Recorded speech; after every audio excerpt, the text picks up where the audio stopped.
Hello! No mga nakaraang vlog natin, natalakay natin kung ano ba itong corruption of public official at ano ba itong bribery, mapa-direct bribery man or indirect bribery. Napag-alaman natin kung sa anong paraan, so anong circumstances maaring makasuhan ng isang tao ng corruption of public official at sa anong paraan naman maaring kasuhan ng isang official ng gobyerno ng bribery, mapa-direct man or indirect bribery. Ngayon, titingnan natin kung paano ito ina-apply sa totoong pangyayari.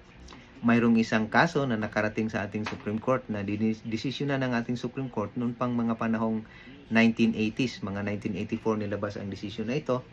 So medyo matagal na ito. Tungkol din ito sa ganitong kaso ng corruption of public official. Ang nangyayari sa kasong ito ay mayroong isang applicant for probation. Nag-apply siya ng probation. Tapos ang ginawa niya, binigyan niya na ngayon ng 100 pesos yung kanyang probation officer.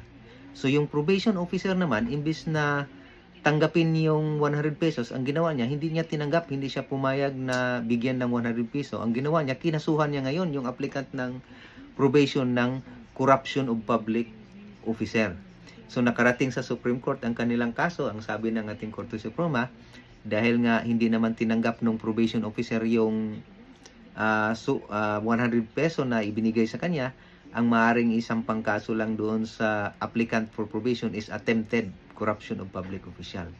Ngayon, tinitingnan ngayon ng Supreme Court dahil ang ginamit na depensa nung nagbigay or yung applicant for probation, ang sabi niya, yung 100 peso ay hindi talaga niya yun binigay para isuhulan yung kanyang probation officer.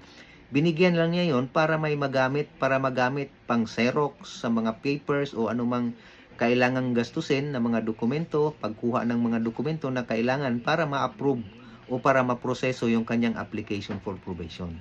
So ang issue ngayon na ni-resolve natin Korte Suprema ay ano ba talagang, para saan ba talaga yung 100 peso bill para ma-convict yung ating applicant for probation ng attempted corruption of public official. Iyon ba talaga ay para suhulan, para i-corrupt yung probation officer or binigay lang niya yun para may magamit panggastos para maproseso, mapabilis yung pagproseso, pagkuha ng mga importanteng document, pang-xerox ng mga dokumento para maproseso yung kanyang application for probation.